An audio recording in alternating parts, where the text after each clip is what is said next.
제가 신학을 공부하기 시작했을 때 학교에 채플이 있었습니다. 지금도 있는데 일주일에 2번씩 채플을 드리니까 주일에는 교회에서 예배드리고 주중에는 학교에서 채플하고 참으로 많은 예배를 드렸고, 또 학교 채플에는 외부 강사님들이 자주 오셔서 설교하시니까 다양한 목사님들을 만나 배웠고, 그분들을 통해 허다한 설교들을 들었습니다. 그 중에 대부분은 하나도 기억이 나지 않고요, 한두 가지만 유독 기억에 나는 설교가 있습니다. 아마 여러분도 어디선가 들어보셨던 내용일 겁니다. 소개를 하자면 이런 겁니다. 신학교에 갓 들어온 학생들이나 목회 현장에 갓 나온 사역자들의 기도 제목을 보면 대부분 세상을 변화시켜 주옵소서라고 합니다. 그들이 관심을 갖는 사역의 규모가, 목회 비전이 어마어마하다는 것입니다. 그러다가 목회를 한 10년쯤 하고 난 후에는 기도 제목이 바뀌는데 이 나라를 변화시켜 주옵소서라고 합니다.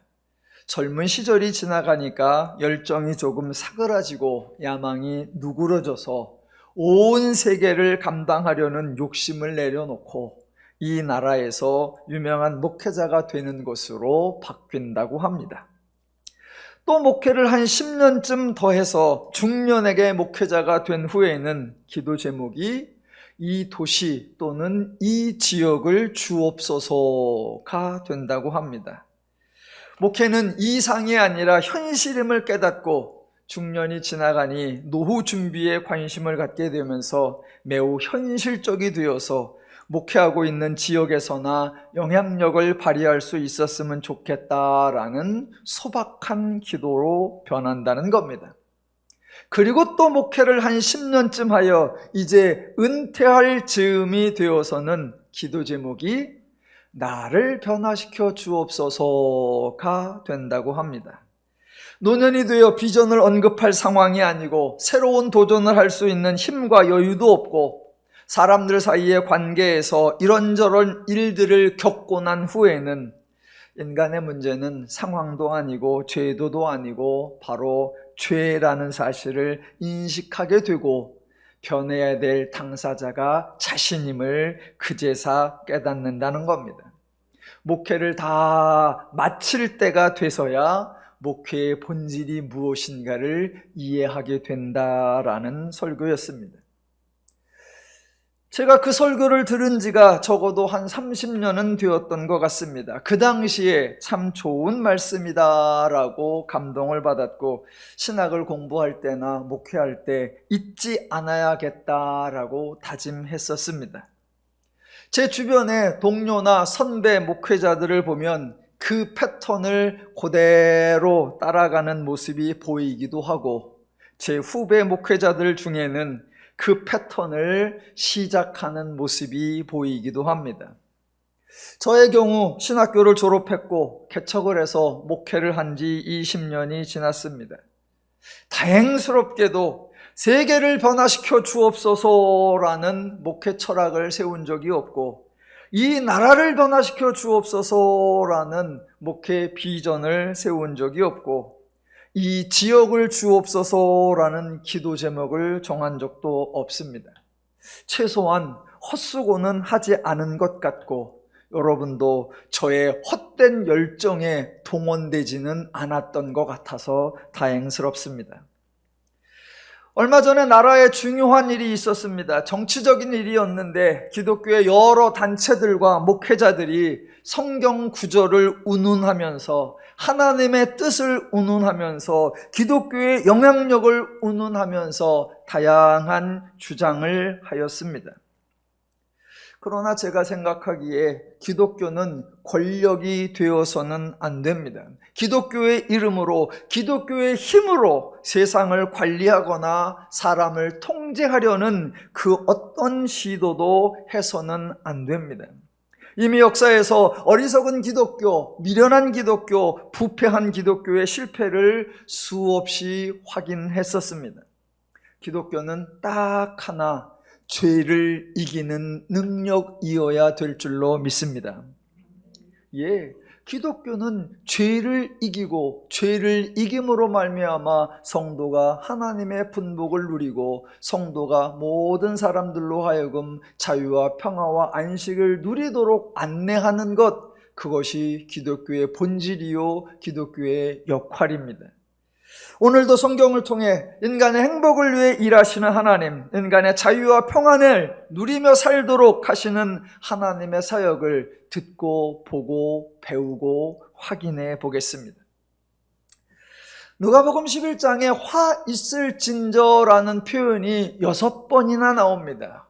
화 있을진저라는 표현이 너무나 강하기도 하고 그 이미지가 너무나 강하게 쇠뇌되어 있기 때문에 오늘은 화 있을진저에 대하여 다시 한번 다양한 각도로 그 의미를 점검해 보려고 합니다.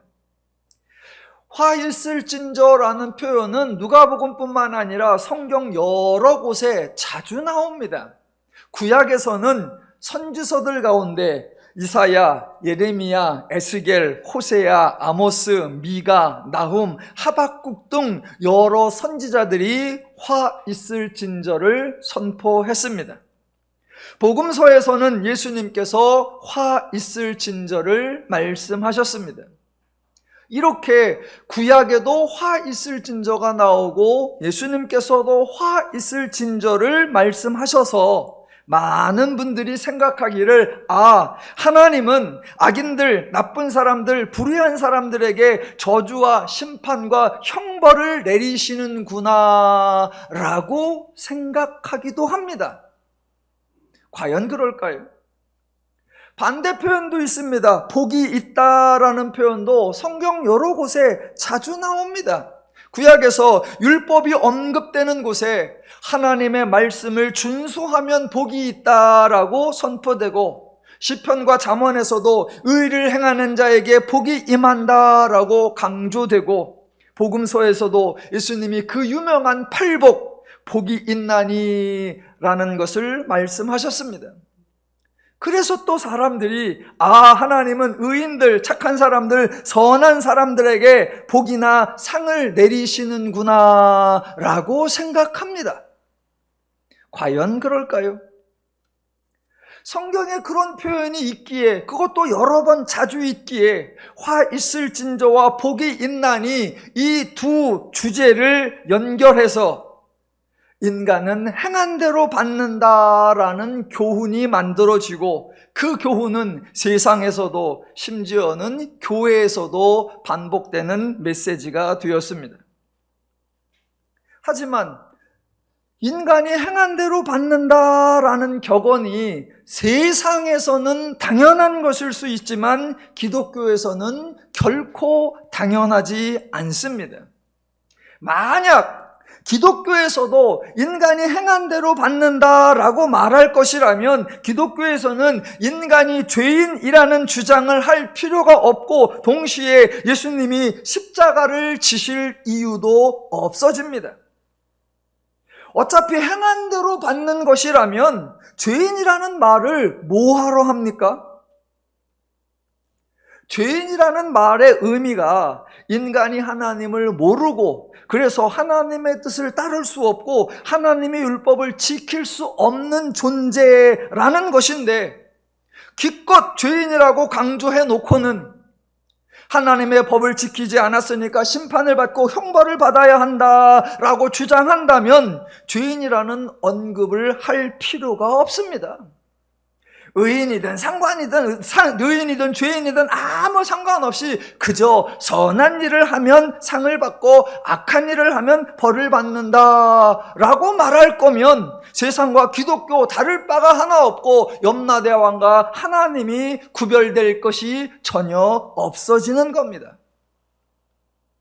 마찬가지로 인간이 행한 대로 받는다라고 한다면 예수님은 십자가를 지실 필요가 전혀 없기에 괜한 일을 하신 것이 되어버립니다. 예수님께서 한편으로는 건강한 자에게는 의사가 쓸데없고 병든 자라게야 쓸데있나니 내가 의인을 부르러 온 것이 아니요 죄인을 불러 회개시키러 왔노라 라고 말씀하셨습니다. 분명히 인간은 죄인이라고 강조하셨고 그 죄인을 변화시키기 위한 사역을 하러 오셨다라고 말씀하셨습니다. 그래 놓고는 다른 한편으로 죄인으로서 죄된 행동을 한 그 사람에게 화 있을진저라고 저주를 퍼부어 내신다면 앞뒤가 전혀 맞지 않는 것입니다. 물론 예수님이 앞뒤가 맞지 않는 말씀을 하실 리가 없고 예수님이 말씀과 행동이 다를 리가 없습니다. 대신 우리가 어느 한 구절에 집착해서 그 뜻을 왜곡하면 안 되고 어느 한 사건에 몰두해서 그 뜻을 변질시키면 안 된다라는 것입니다. 그래서 드린 설명이 지난번에 했던 겁니다. 화 있을진저라는 표현은 예수님의 저주가 아니고 악한 사람들을 심판하는 선언이 아니고 불의한 사람들에게 임할 진노를 예언하는 것도 아니다라는 겁니다. 자신이 죄인인 줄 모르고 자신의 행동이 헛수고요 헛된 열심인 줄도 모른 채 수고하며 애쓰는 그 사람들을 안타까워하시는 하나님의 탄식이라고 했습니다. 그 탄식이 원래 표현대로 하면 또는 어쩌나 또는 쯧쯧쯧 그런 의미인데 우리 성경에는 아주 표독스럽고 강한 어조로 화 있을진저라고 해서 마치 하나님이 저주를 쏟아놓는 것처럼 표현되어 있다라고 했습니다. 그 설교 후에 성도님 중에 한 분이 목사님, 저는 화 있을진저가 그런 뜻이라는 걸 생전 처음 들었습니다. 그래요. 화 있을진저는 늘 약한 사람들, 불의한 사람들에게 하나님이 저주와 심판과 형벌을 쏟아붓는 것처럼 여겼죠. 아니요.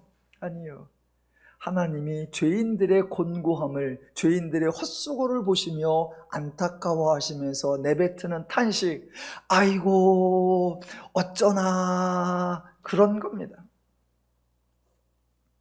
만약 예수님이 안타까워만 하신다면 그것도 별 의미가 없습니다. 비록 탄식이 나올 정도로 안타깝기는 하지만 그래도 인간은 행한 대로 받는다라고 주장해버린다면 예수는 그리스도도 아니고 우리가 예수님께 고마워할 이유도 없고 은혜가 선포될 주장도 없습니다. 그러나 예수님은 죄인들에 대하여 안타까워하셨기에 그 죄인들을 위하여 십자가 사역을 친히 감당하셨던 것입니다. 높아심에서 한마디만 더 첨가하겠습니다. 그렇다면 곽 목사는 인간이 행한 대로 받는다라는 이 격언을 거부하는 것이냐라고 물으신다면 절대로 그렇지 않다는 것입니다. 인간은 행한 대로 받는다 요 격언을 어떤 상대에게 적용하며 어느 시점에 적용하는지를 잘 분별해야 한다는 겁니다. 죄인에게 주시는 하나님의 은혜, 하나님의 복은 말 그대로 은혜입니다. 바울의 표현을 따르자면 선물입니다. 하나님이 거저 주시는 선물. 인간의 행위에 따라 은혜나 복을 받을 수 있고 또는 못 받는다, 그렇게 달라지는 것이 아니라 인간의 행위와 관계없이 전적인 하나님의 은혜로 베풀어 주시는 선물이라는 것입니다. 기독교는 그렇게 우선 하나님이 죄인에게 무조건적인 은혜, 무조건적인 복, 무조건적인 선물을 주시고 시작하는 겁니다. 그렇게 먼저 은혜를 주신 후에 그 은혜를 받은 사람이, 그 복을 받은 사람이, 그 선물을 받은 사람이 이제부터 그 사람의 행한 대로 결과가 나타난다라는 겁니다. 은혜와 복과 선물을 받은 후에 하나님의 말씀대로, 기준대로, 원리대로, 가치대로 따라 행하면 그 받은 분복을 풍성히 누릴 수 있게 되는 것이고, 은혜와 복과 선물을 받아서 소유하고 있으면서도 하나님의 뜻대로 행하지 아니하면, 죄의 뜻과 원리와 방식대로 행하면 가지고 있으면서도 누리지 못하게 된다라는 겁니다. 그래서 인간이 행한 대로 받는다, 그래서 내가 심은 대로 받고 내가 하나님께로 바친 대로 받는다, 너의 행동에 따라 너의 받을 것이 달라진다 라고 주장한다면 아니요 라고 할 겁니다. 대신 받은 복을 그가 행한 대로 누리든가 못 누리든가 라고 한다 그러면 예 라고 할 겁니다.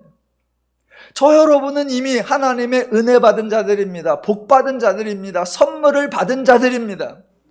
예, 여러분의 행위에 따라 하나님의 말씀대로 행할 때에 풍성한 복이 누려주실 줄로 믿습니다.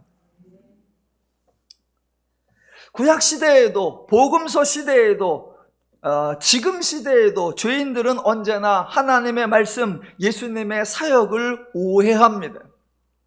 죄인들이 하나님의 말씀과 하나님의 사역을 오해하는 것은 당연합니다. 그것이 죄인의 한계입니다. 왜? 죄인은 하나님과 관계가 단절되어서 하나님을 알지 못하니까, 하나님의 뜻을 이해하지 못하니까, 예, 당연합니다. 그래서 나오는 모습 중에 하나가 오늘 본문 45절입니다. 한 율법교사가 예수께 대답하여 이르되, 선생님, 이렇게 말씀하시니 우리까지 모욕하심이니이다 입니다. 이게 참 재미있는 말이에요. 또는 어이없는 말입니다. 왜냐하면 그 앞으로 가보시면 37절에 시작되는 그 단락, 예수님을 초청하여 놓고도 이상하게 여긴 사람이 바리새인이었습니다. 42절, 43절, 44절에서 화 있을진저 그 대상이 된 사람도 바리새인입니다. 그러니까 바리새인 아닌 사람은 그냥 가만히 있으면 됩니다. 그런데 전혀 언급되지 않았던 율법 교사가 느닷없이 45절에서 선생님, 이렇게 말씀하시니 우리까지 모욕하심이니이다 라고 말한 것입니다. 만약 화 있을진저가 저주의 선언이었다면 율법 교사의 말은 우리나라 표현으로 긁어부스럼을 만든 겁니다. 율법 교사가 이런 말을 하니까 바로 이어서 46절과 저 끝에 52절에 화 있을진저 또 너희 율법 교사여 라고 말씀하셨기 때문입니다. 끼어들지 않았으면 아무 말 없이 지나갈 수도 있는데 괜히 한마디 거들었다가 화 있을진저를 당한 모양새가 됩니다. 자, 율법교사가 자기도 모욕감을 느꼈다라고 고백을 했습니다. 여러분, 율법교사가 왜 이런 고백을 할까요? 우선 율법교사는 화 있을진저를 받았던 바리새인들과 같은 일, 같은 행동을 했던 사람들이기 때문입니다. 42절에 나왔던 박하와 운양과 모든 채소의 11조를 드리되, 예, 이거 바리새인들이 한 것처럼 율법 교사들도 그렇게 가르쳤고 그렇게 행동했습니다. 또 43절에 나오는 대로 회당의 높은 자리와 시장에서 문안 받는 것을 기뻐하는도다. 예, 바리새인도 그랬고 율법 교사도 그랬습니다. 그러니까 바리새인들을 지적하는 내용을 똑같은 행동을 한 율법 교사도 자기들을 지적하는 것으로 받아들인 겁니다. 바리새인과 율법 교사들은 하나님을 잘 섬긴다고 자처하고 있었고 당연히 상과 복을 받을 것이라고 기대하고 있었습니다. 그런데 예수님이 화 있을진저를 선언하셨고 그 말을 들은 율법 교사는 화 있을진저가 예수님의 탄식, 예수님의 안타까움이라는 사실을 전혀 모르니까 그게 저주라고 생각했습니다. 칭찬을 받을 것이라고 예상을 했는데 비난을 받고 저주를 받으니까 너무나 분노하면서 우리까지 모욕함이니이다 라고 울분을 쏟아냈던 것입니다. 그런데 사실은 이게 오해입니다. 왜? 예수님은 저들을 저주한 게 아니기 때문입니다. 그러니까 인간이 죄인의 실체를 모르고 인간이 하나님에 대하여 모르면 인간은 엉뚱한 반응, 악순환을 반복할 수밖에 없습니다. 그게 죄인의 한계예요. 보세요. 바리새인들과 율법 교사들, 더 나아가 대부분의 유대 교인들, 더 확대해서 모든 인간들이 가지고 있는 가장 모르는 내용, 그게 뭐냐? 자신들이 죄인이라는 사실입니다. 여러분, 기독교에서 말하는 죄인이라는 표현은 절대로 부정적 의미가 아닙니다. 인간을 범죄자 취급하는 것이 아니고요, 악당으로 조롱하는 것도 아닙니다. 기독교에서 인간을 죄인이라고 말할 때는 딱 한 가지입니다. 하나님과의 관계가 단절된 자. 그걸 또 표현을 바꾸면 하나님이 부어주신 분복을 누리지 못하고 있는 자, 그게 죄인이. 그러니까 하나님께서 죄인을 바라보실 때 느끼는 감정은 안타까움입니다. 속상함이에요. 민망함이에요. 내가 너를 위하여 창조해놓고 내가 너를 위하여 모든 것을 다 풍성히 베풀어 주었는데 그것을 누리지 못하고 있는 모습을 보니까 속상하신 거예요. 속상하신 거예요. 그래서 인간을 보면서 너는 죄인이다 라고 말하는 것은 아유, 너는 왜 그거를 못 누리고 있니? 라는 안타까움이고, 그렇다면 그 이어서 나오는 행동은 네가 못 누리고 있으니까 내가 너를 도와줄게, 내가 너의 문제를 해결해 줄게, 내가 너로 하여금 새로운 삶을 살 수 있도록 해줄게 라는 하나님의 일하심, 하나님의 열심이 따라오게 되어 있는 겁니다. 인간이 죄인이라는 사실을 알아야 하는 것과 동시에 꼭 기억하셔야 하는 거, 하나님은 무조건 인간 편이라는 사실입니다.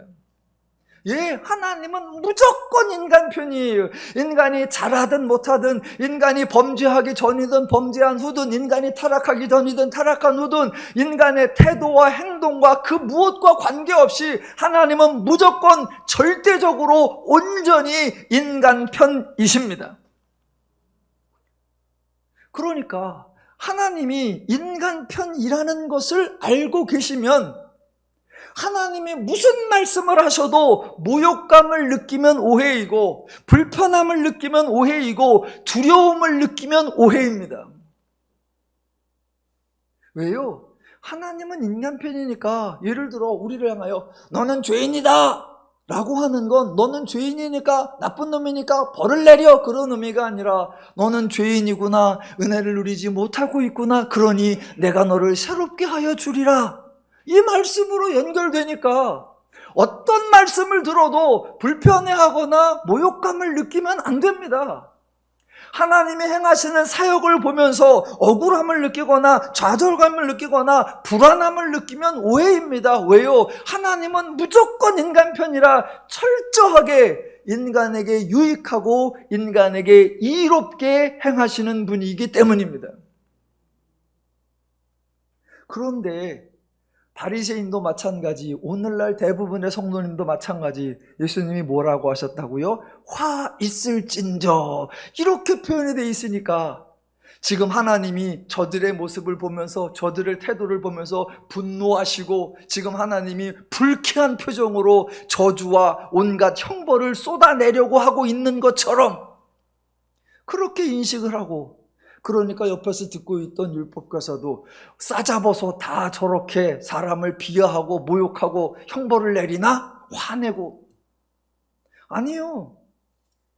제가 인간이 죄인이라는 사실을 알고 하나님이 인간 편이라는 사실을 알면 저는 이 말씀을 딱 듣는 순간에 기뻐할 거예요. 반가워할 거예요.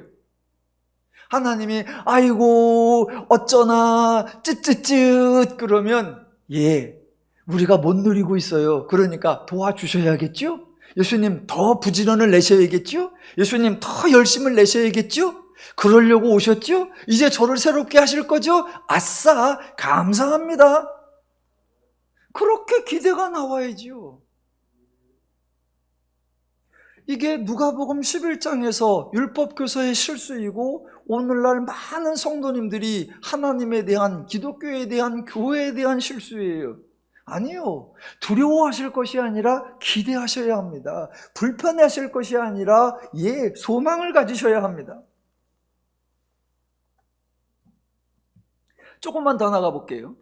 구약의 예언서와 신약의 복음서에 화 있을 진저가 여러 번 나온다고 했습니다. 그러면 화 있을 진저의 대상이 누구였을까요? 구약의 그 여러 선지자들이 도대체 누구를 향하여 화 있을 진저를 외쳤고 예수님은 누구를 향하여 화 있을 진저를 선포하셨을까요? 구약에 보면 주로 왕이나 방백들이나 제사장들에게 화 있을 진저가 선포되었고, 신약에서는 오늘 본문에서와 같이 바리새인들이나 율법 교사들에게 화 있을 진저가 선포되었습니다.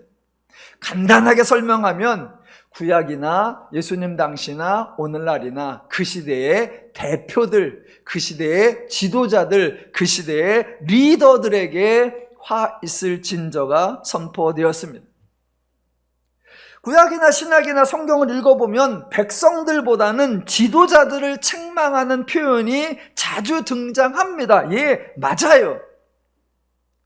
특히 지도자들, 특히 리더들, 특히 대표들, 특히 왕들, 특히 방백들, 특히 제사장들, 그들을 지적하는 말씀이 참 많이 나옵니다. 그렇다고 해서 그런 표현들이 하나님께서는 지도자들에게 더 엄격한 기준을 적용하십니다, 그런 의미 아니고요.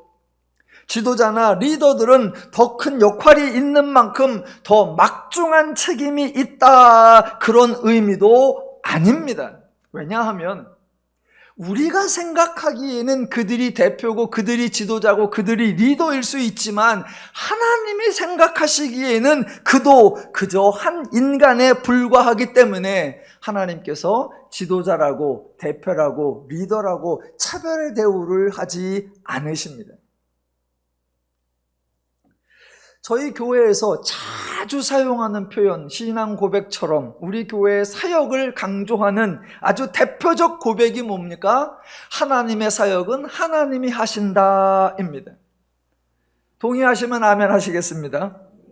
하나님의 사역은 하나님이 하신다.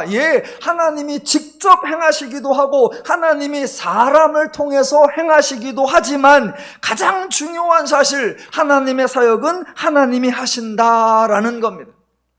하나님은 하나님의 사역을 인간에게 맡기지 않습니다. 하나님의 사역을 인간에게 위임하고 전적으로 그 사람의 역할, 그 사람의 역량에 의탁하지 않습니다.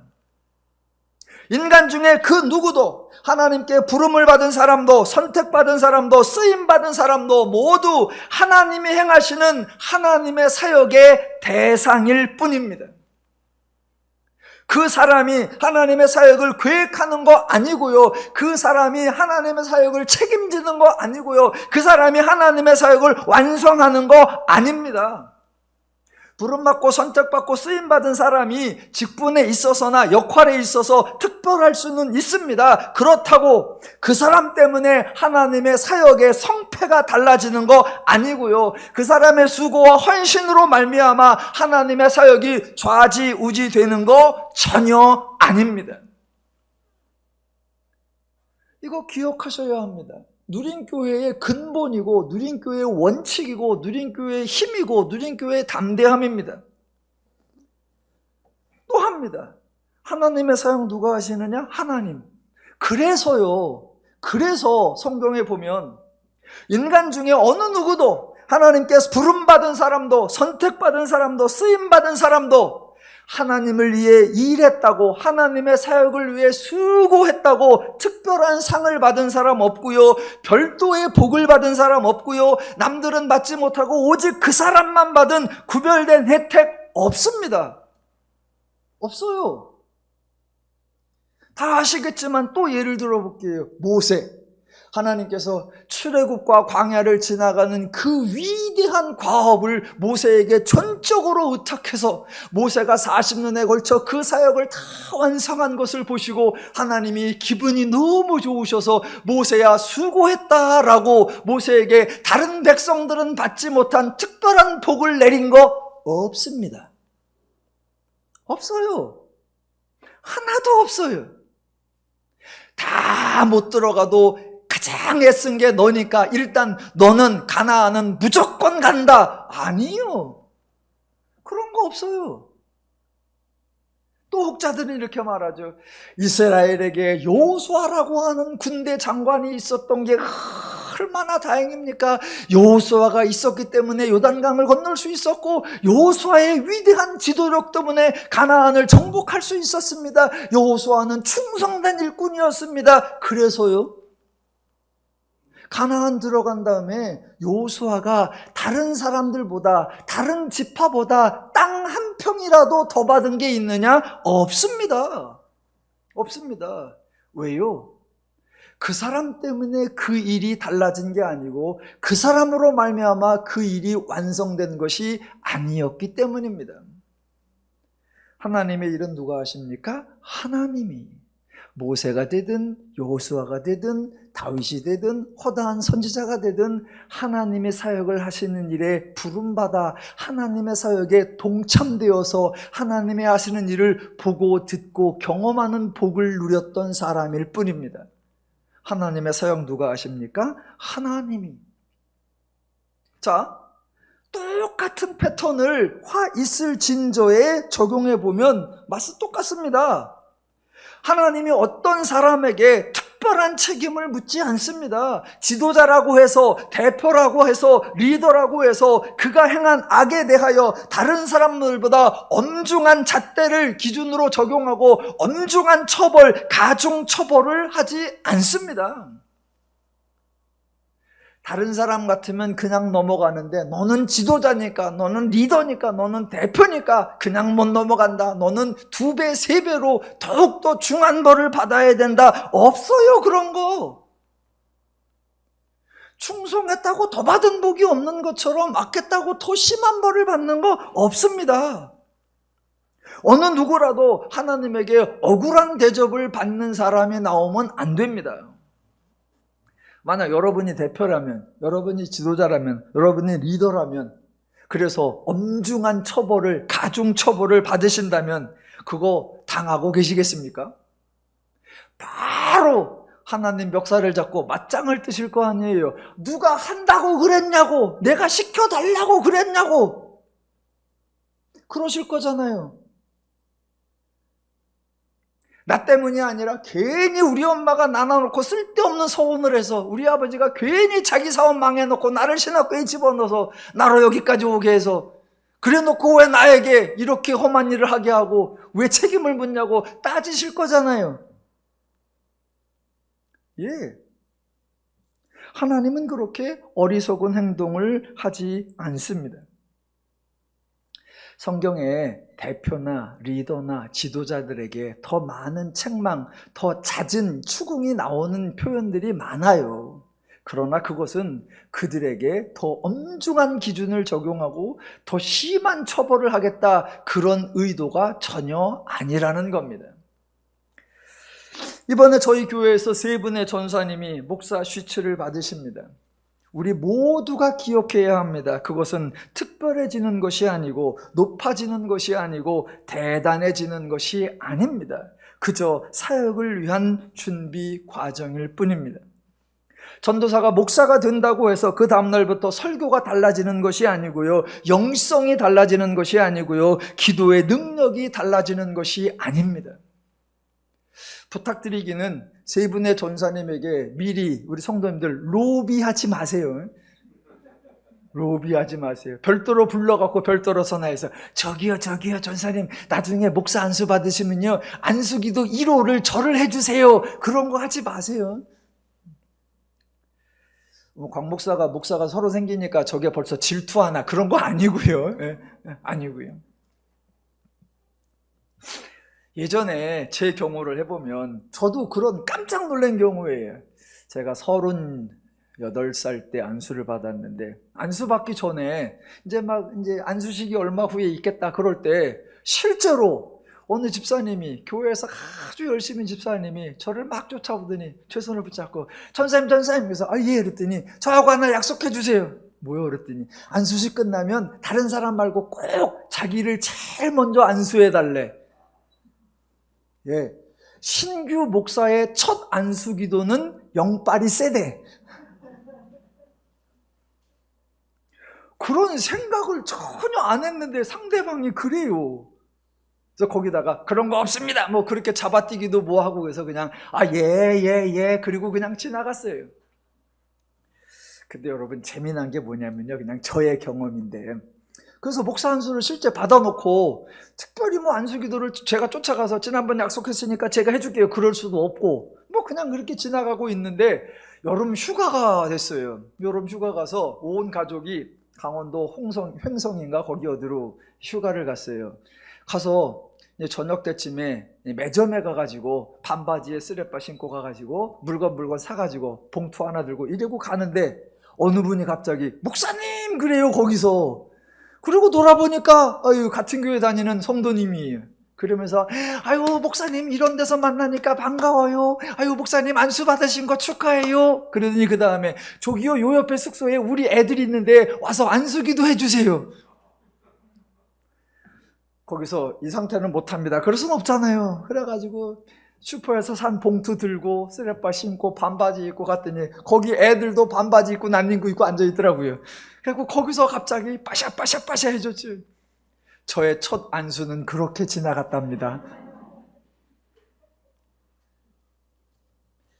예, 우리 전사님들 이번에 시추 과정 잘 겪어서 훌륭한 목사님 되시기를 정말로 간절히 소망합니다. 대신 전사님들 스스로도 이것이 무슨 큰 직분을 받고 상급을 받고 영예를 받고 그런 거 아니라는 거 생각하시고, 우리 성도님들도 갑자기 뭐가 획기적으로 변화되고 엄청 달라질 거라는 거, 그런 거 기대하지 마시기 바랍니다.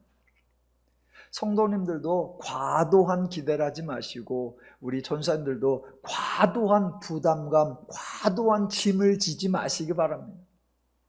평상시 제 표현대로 하면 저는 성도들에게 모범이 되어야 되겠다 그런 생각이 별로 없습니다. 왜? 제가 뭐라고 여러분의 본이 되겠습니까? 제가 여러분보다 뭐가 더 낫겠습니까? 그래서 저와 여러분 모두는 하나님 말씀을 배우고 하나님 말씀대로 행하여 은혜를 누리고 함께 자유와 평화와 안식을 누리는 하나님 안에서 한 지체, 한 형제인 줄로 믿습니다. 예, 지금 화 있을 진저의 대상이 율법사, 바리새인들, 즉 지도자, 대표, 리더들인 것은 맞습니다. 그러나 그것은 그들에게 과도한 책임을 추궁하며 그들에게 엄중한 처벌을 한다 그런 의미가 아닙니다.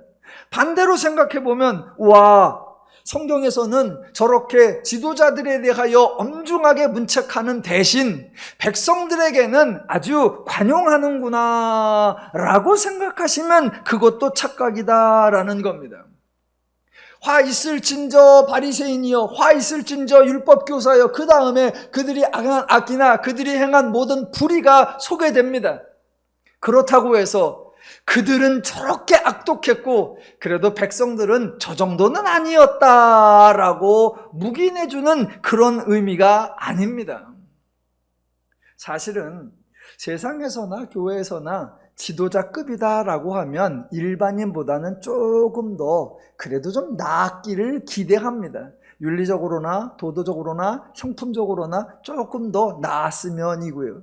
그런 사람들인데 만약 그들이 악하다면, 그들이 불의하다면 나머지 백성들은 볼 것도 없다. 결국은 뭐예요? 다 똑같다라는 의미입니다. 그 중에 대표로 지도자나 리더 또는 바리새인이나 율법 교사들이 언급될 뿐입니다.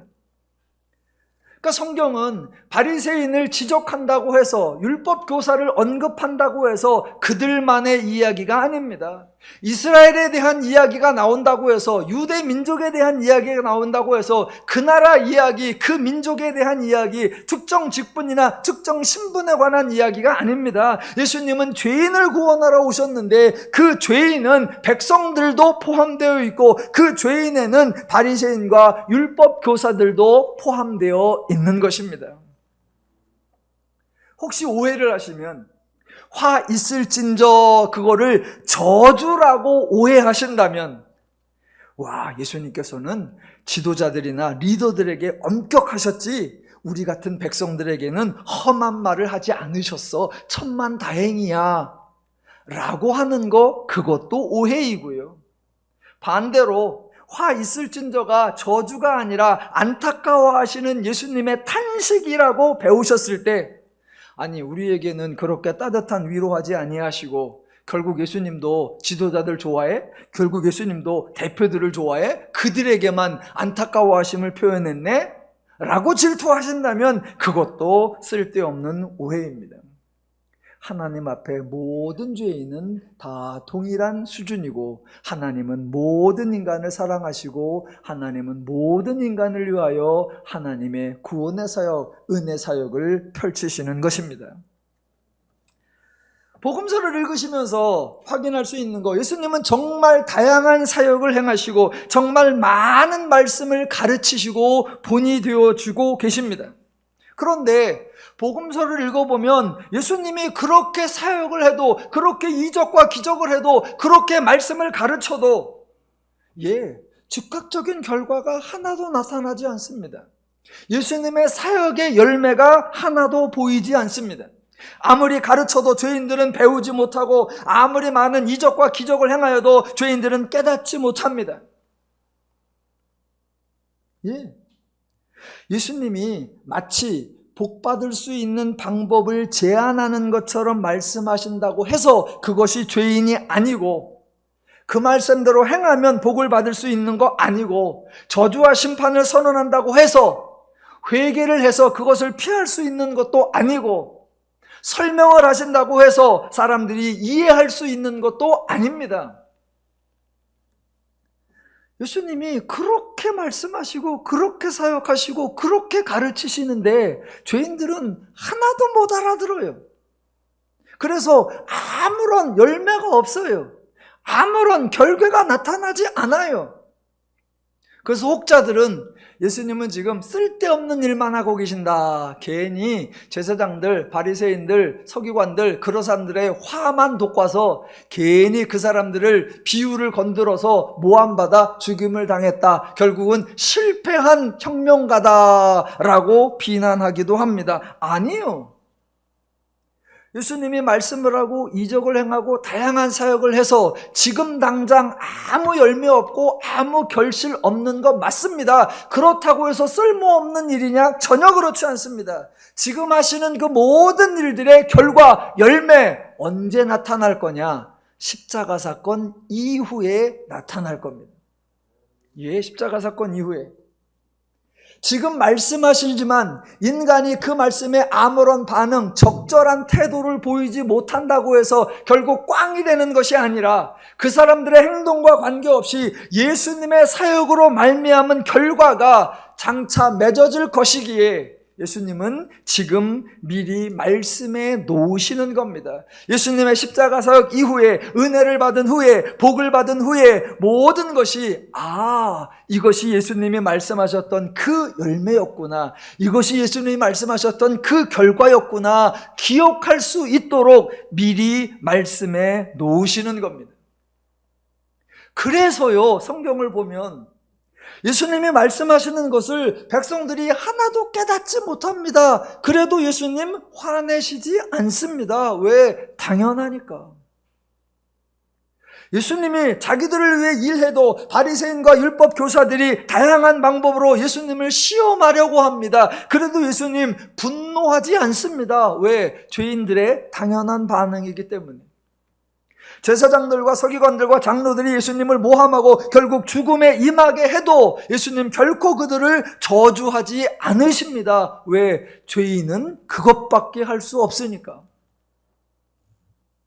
죄인은 말로 변할 수 있는 것이 아니고 이적과 기적으로 깨닫게 할 수 있는 것이 아니고 설명이나 권고로 달라지게 할 수 있는 것이 아닙니다. 그래서 그 죄인들을 보시면서 화 있을진저, 다른 표현으로 아이고 쯧쯧쯧 어쩌나 라고 하시면서 그들을 위해 일하셔서 그들을 새롭게 변화시켜낼 것, 그것을 선포하시는 겁니다. 그런 예수님의 뜻을 모르니까, 그런 하나님이 인간 편이라는 사실을 모르니까 지금 율법교사가 엉뚱하게 나타내는 반응이 뭐예요? 우리까지 모욕하심이니이다 였습니다. 예, 죄인들의 어쩔 수 없는 정상적 반응이에요. 그러면 그 정도에서 그치느냐? 아니죠. 죄인이 그 정도에서 그치면 그건 좀 나은 죄인이죠. 그럴 리가 없습니다. 죄인들은 어디까지 가느냐? 53절을 보시면 됩니다. 53절. 거기서 나오실 때에 서기관과 바리새인들이 거세게 달려들어 여러 가지 일을 따져 묻고 그 입에서 나오는 말을 착잡고자 하여 노리고 있더라. 예, 이게 죄인들의 가장 일상적인 반응입니다. 이렇게 할 수밖에 없어요. 왜냐하면 죄인들에게는 은혜의 개념이 없기 때문입니다. 죄인들의 철저한 사고방식이 뭐라고요? 행한 대로 받는다. 행한 대로 받는다. 네, 그거예요. 그런데 행한 것이 부정당하면 아무런 근거가 없어지는 거예요. 내가 행한 것이 없을지라도 더 심하게, 비록 내가 악을 행했고 비록 내가 죄를 행했고 비록 내가 불의를 행했을지라도 하나님은 죄인을 긍휼히 여기셔서 하나님은 은혜를 베푸신다라고 한다면 이렇게 거세게 달려들지 않고 예수님의 말씀을 책잡으려고 하지 않습니다. 정반대로죠. 그런 하나님, 은혜의 하나님을 알게 되면 담대하게 나가는 거죠. 그래서 제가 하나님 믿는 거 아니에요. 그래서 제가 하나님 좋다고 하는 거 아니에요. 하나님 도와주셔야 됩니다. 죄인 그런 줄 몰라요? 그래서 하나님께 달려붙더라. 그래서 예수님께 매달리더라. 이러고 나와야 돼요. 그런데 유대교를 포함한 모든 죄인들의 종교에 은혜의 개념이 없습니다. 죄인을 긍휼히 여기시는 하나님에 대한 이해가 없습니다. 그래서 하나님께서 쯧쯧쯧하니까 우리까지 모욕함이니이다 라고 하고 거세게 달려들어 책잡고자 하더라. 예. 그래도 예수님 그냥 두십니다. 왜요? 죄인들은 말로 변화시킬 수 있는 게 아니에요. 그대로 두시고 묵묵히 십자가 사역을 행하셔서 그들을 구원시키고 그들에게 성령 주셨을 때에 그들이 달라질 수 있도록 하나님이 일하시는 겁니다. 자, 46절 볼까요? 오늘은 한 두어 가지 성경에 나오는 표현의 의미를 바로 잡아야 됩니다. 한 두어 가지만 하고 마칠게요. 46절. 이르시되 화 있을진저 또 너희 율법 교사여 지기 어려운 짐을 사람에게 지우고 너희는 한 손가락도 이 짐에 대지 않는도다. 이걸 또 좀 오해할 수 있습니다. 본문이 좀 애매하게 쓰여 있어요. 어쩌면 이렇게 오해하실 거예요. 율법 교사들이 백성들에게는 율법이라는 무거운 짐을 지우고 자신들은 전혀 상관하지도 않는다. 백성들에게만 지키라고 강요하고 자신들은 지키지도 않고 따르지도 않는다 라고 생각하면 그게 오해입니다. 바리새인과 율법교사들은 그런 사람들이 아니었습니다. 바리새인들과 율법교사들 율법을 가르쳤고 그 가르친 내용을 몸소 준행하여 백성들의 본이 되었습니다. 백성들은 차마 그것까지 못 지킬 때 율법교사와 바리새인들은 심하다 싶을 정도로 철저하게 지켰습니다. 예수님이 그들을 향하여 외식하는 자라고 말했죠. 그때 외식은 말과 행동이 다르다, 겉과 속이 다르다 그런 의미가 아니라고 했습니다. 바리새인과 율법교사들은 말과 행동이 같았던 사람들이고 겉과 속이 같았던 사람들입니다. 예수님이 말씀하신 외식은 헛된 수고, 열매가 나타나지 않는 헛된 열심, 그것을 지적하는 표현이었습니다. 자, 율법교사들이요, 백성들에게도 짐을 지어놓고 백성들은 못 지언정 자기들은 그 무거운 짐을 다 지려고 애썼던 사람들입니다. 그런데 본문에는 지기 어려운 짐을 사람에게 지우고 너희는 한 손가락도 이 짐에 대지 않는도다 라고 표현했습니다. 왜 이런 표현을 하셨냐면 유대 바리새인들과 율법교사들이 정말 율법을 지키려고 애를 썼어요. 그런데 그들의 모든 열심이, 그들의 모든 수고가 오직 자기들에게만 집중되어 있었다라는 겁니다. 그걸 지적하시는 거예요. 자기들이 율법을 준수하고 자기들이 거룩하고 자기들이 의로워지는 것, 자기들이 성결해지는 것, 자기들이 거룩해지는 것, 거기에만 몰두했습니다. 그러다 보니까 약한 자를 돌보지 않았고 불의한 자와 함께하지 않았고 부정한 자와 상종도 하지 않았습니다. 선한 사마리아인의 비유가 그거잖아요. 한 사람이 강도 만났습니다. 그 사람을 보고 제사장이나 레위인이 그냥 지나가는 거예요. 왜? 나는 율법을 지켜야 돼. 나는 이 정결함을 간직해야 돼. 나는 이 의로움을 유지해야 돼. 자기는 의로워요. 자기는 정결해요. 대신 그 의로움과 정결함이 타인에게는 아무런 도움을 주지 않고 그가 굶어 죽든 그가 피를 많이 흘려서 죽든 상관하지 않는, 그게 지금 너희는 한 손가락도 짐을 손대지 않는다, 그 표현이. 즉 너희의 정결함에만 애를 쓸 뿐 그 정결함으로 저 사람을 이롭게 하고 저 사람을 유익하게 하는 그 어떤 수고도 하지 않았다, 이거예요. 예를 들면 이런 거죠. 내가 잘났다 그러면 하나님이 기대하시는 거는 내가 잘났으면 내 잘난 것으로 인해 옆 사람이 덕을 보아야 하고, 내가 똑똑하면 내 똑똑한 것 때문에 주변 사람이 편해져야 하고, 내가 능력이 있으면 나로 말미암아 주변에 있는 사람이 도움을 받을 수 있게 해주어야 한다, 이겁니다. 하나님이 기대하는 게 그거예요. 우리가 세상에서, 죄인들 세상에서 잘난 사람들을 별로 좋아하지 않습니다. 왜냐하면 잘난 사람들에게 덕 본 적이 없잖아요. 잘난 사람이 저나 잘났으면 좋은데, 저나 잘났으면 되는데, 잘난 사람은 꼭 못난 사람하고 어울리지 않아요. 왜? 자기 체면 깎일까 봐. 그래서 잘난 사람 때문에 멀쩡하게 나는 비굴해져. 유능한 사람 때문에 멀쩡하게 나는 못난 사람이 돼요. 도와준 건 하나도 없는데 괜히 내 존심만 깎여. 그러니까 재수없어. 자, 그거와 지금 바리새인들이 율법을 지키려고 애썼던 그거와, 그래서 의롭고 정결하고 거룩하려고 애썼던 그거와 예수님의 사역을 딱 대조해 보면 답이 나옵니다. 여러분, 예수님은 어떻게 하셨습니까? 예수님은 자기가 얼마나 잘났는지, 얼마나 능력이 있는지, 얼마나 거룩한지, 얼마나 성실한지, 얼마나 의로운지 전혀 뽐내지 않았습니다. 백성들과 비교하지 않았고 백성들과 거리를 두지도 않았습니다. 도리어 예수님의 능력이 있고 거룩하고 성결하고 정결하기 때문에 그 예수님이 죄인들을 찾아가고 죄인들의 집에 들어가고 죄인들과 한 상에 앉아 먹고 그들의 문제를 해결해 주고, 예수님의 그 거룩함으로 그들을 거룩하게 하고, 예수님의 그 성결함으로 그들을 성결하게 하고, 예수님의 그 능력으로 그들을 새롭게 만들어 주셨습니다. 그게 하나님이 기대하시는 성결함의 의미요, 신앙생활의 의미요, 종교의 의미입니다.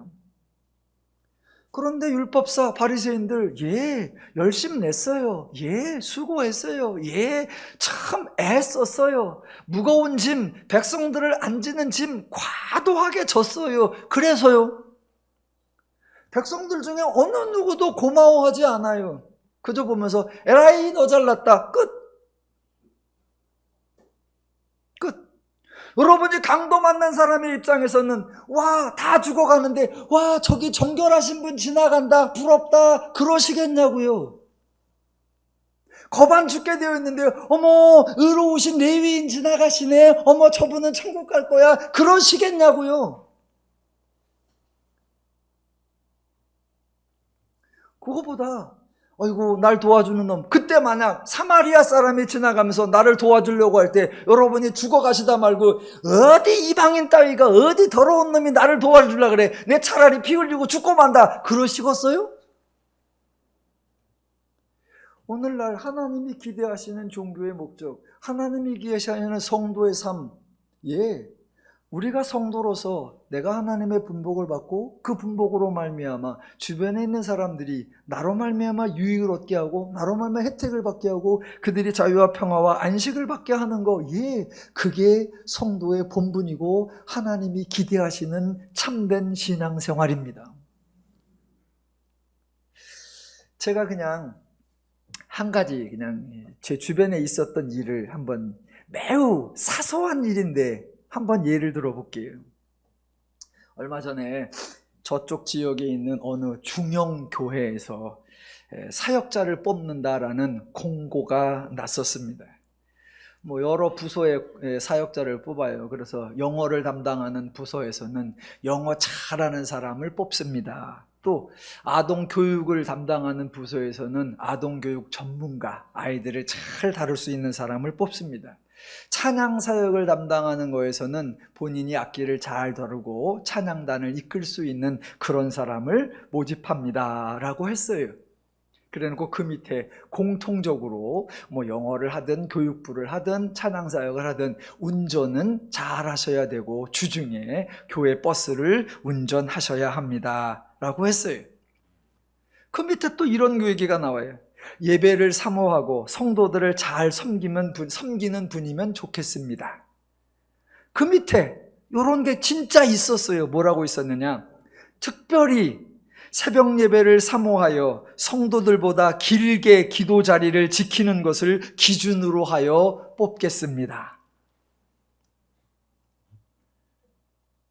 그리고 그 밑에 결정적인 한마디, 서너 달은 사례비를 충분히 드리지 못합니다. 어찌 보면 교회에서 사역자를 뽑는 지극히 평범한 공고문입니다. 저도 목회를 하는 사람이고 저도 사람을 뽑는 입장이라면 충분히 이해가 갑니다. 그런데 내가 뽑혀야 할 입장이라면 그 공고 마음에 들지 않는 공고였고, 딱 보는 순간 이거 열정페이 어지간히 시키겠구만, 그 생각이 확 느꼈고, 보는 순간 이러면 교회나 세상이나 뭐가 달라? 그런 마음이 들었어요. 제가 잘 아는 교회이고 그 공고를 낸 목사 제가 잘 아는 사람입니다. 물론 그 양반이 고약한 사람이 아니고 이 문구에 아주 두루만 와봐라, 내가 갈궈주겠다, 그런 의도가 없다는 거 저도 잘 알아요. 그런데 제가 그냥 어찌 보면 좀 민감했나 싶기도 하고, 그냥 드는 생각이 그걸 보면서, 언제부터 교회가, 하나님 믿는다는 기독교가 잘난 사람을 뽑는 종교가 되었고 은혜를 선포하는 교회가 능력자를 가려내는 기관이 되어버렸나, 그런 게 조금 속상했습니다. 저희 교회는 아시다시피 조그마한 교회니까 그렇게 대놓고 사역자 뽑는 공고를 내본 적이 없습니다. 우리는 다 그냥 아름아름 그냥 들어왔어요, 다. 그래서 그렇게 공고를 내본 적이 없어요. 제가 그런 공고를 내는 교회에 질투가 난 것일 수도 있고, 내가 전도사나 부목사였다면 나 같은 사람을 뽑히지 않을 것 같아서 심통이 난 거일 수도 있습니다.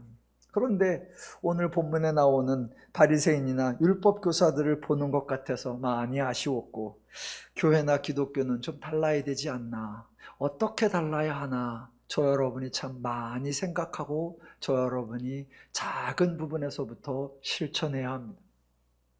그냥 그런 이상한 표현들 빼고 평범하게 하나님을 사랑하는 사역자 함께 했으면 좋겠습니다. 저희 교회에서 함께 사역하면서 함께 하나님 안에서 성장해 갑시다. 뭐 그런 분 오셔서 면담하시고 함께 했으면 좋겠어요.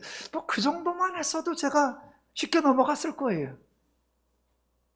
특히 새벽 예배를 사모하여 성도보다 길게 기도의 자리를 지킬 수 있는 분을 기준으로 하겠습니다. 아니 그러면 가로 열고 기도 마일리지를 쌓아서 10분 이상씩 기도할 때마다 1,000원씩 추가하겠습니다. 뭐 그래든가.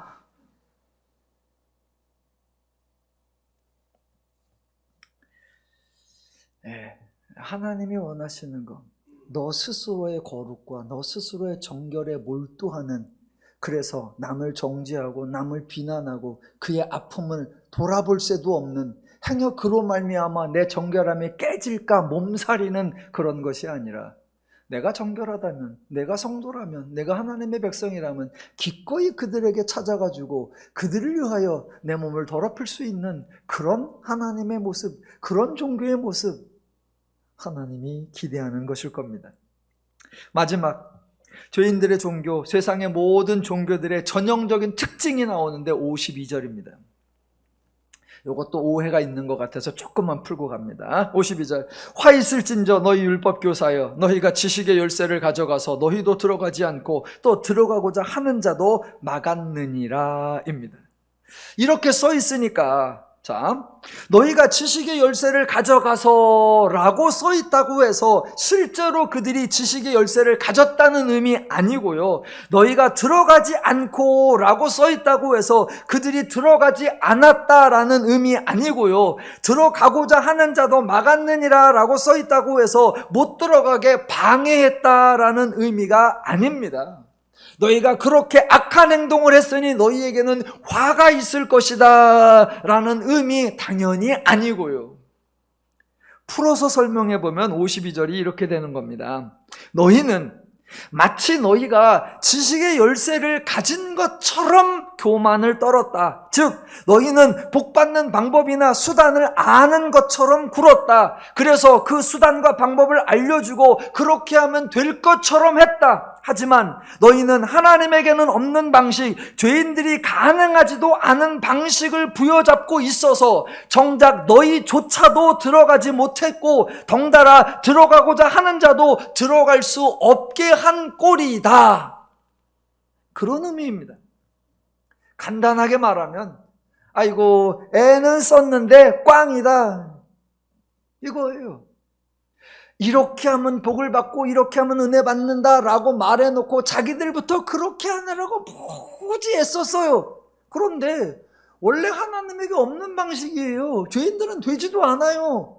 그러니까 헛된 방식을 제시하고 헛된 노력을 다 해서 결국 자기도 못 들어가고 남도 못 들어가고, 애는 썼는데 꽝이다, 예, 그 표현이에요. 그걸 하나님께서 안타까워하시면서 아이고 어쩌냐, 아이고 답답하라, 아이고 속상해라, 아이고 민망해라, 쯧쯧쯧, 그걸 뭐라고 번역해 놨다고요? 화 있을진저. 예, 하나님의 안타까움입니다. 예수님이 기준에 죄인들은 차이가 없습니다. 누구는 선하고 누구는 악한 것이 아니고 모두가 죄인이고, 죄인 중에 율법교사와 바리새인들은 더 악진이고 다른 백성들은 좀 낫다 아니고, 예, 하나님의 뜻을 모르고 하나님의 은혜가 필요한 자들이라는 차원에서 모든 백성이 동일합니다. 바리새인과 율법교사의 경우 마치 자기들이 죄인이 아닌 것처럼, 자신들은 악은 행치 않고 오직 거룩한 일과 선한 일만 한 것처럼 자기 의에 도취되어 있을 때에 예수님께서 그들의 행적을 신랄하게 지적하시는 것, 그게 47절부터 51절입니다.